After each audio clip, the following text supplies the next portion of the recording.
বর্তমানে শিশুদের হাম রোগ হচ্ছে, এই অবস্থায় আমাদের করণীয় কি? কোরআন সুন্নায় এর কোনো তদবির আছে কি? কোরআন সুন্নায় তো অনেক তদবির আছে। আল্লাহ তাআলা আপনাকে আমাকে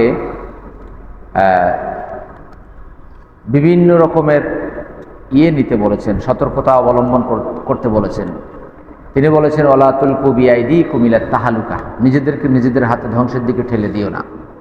অর্থাৎ যেই কাজগুলো করলে আমাদের ধ্বংস হয় সেদিকে যাওয়া যাবে না। রাসূলুল্লাহ সাল্লাল্লাহু আলাইহি ওয়াসাল্লাম নিজে সিংহা নিয়েছেন, অপরকেও সিংহা নিতে বলেছেন। অর্থাৎ চিকিৎসা নিতে হবে, এটাই সবচেয়ে বড় তদবির। ঝাড়ফুঁকে অনেক সময় বড় বড় অনেক রোগ ব্যাধি যায় না। অনেক সময় মানুষ দেখা যায় যে অনেক বড় বড় রোগ ব্যাধিতেও ঝাড়ফুঁকের আমরা দ্বারস্থ হই। ঝাড়ফুঁকে অনেক কিছুই যায়, কিন্তু সেই ঝাড়ফুঁক করার মতো সেই অ্যাবিলিটি, কোয়ালিটি আমাদের নাই। আছে সাহাবায়ে কেরামগণ ঝাড়ফুঁক দিয়ে বিচ্ছুর কামড়ের বিষও তারা নামিয়ে ফেলেছে। এখন কি আমরা ঝাড়ফুঁক দিলে বিচ্ছুর কামড়ের বিষ যাবে? আমাদের সেই মুখের পবিত্রতাই নাই।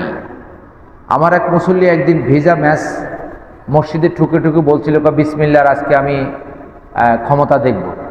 তা আমি বললাম, আপনার ম্যাচ ভিজা, আপনি বিসমিল্লাহর ক্ষমতা কিভাবে দেখবেন? বিসমিল্লাহর তো একটা অবশ্যই ক্ষমতা আছে।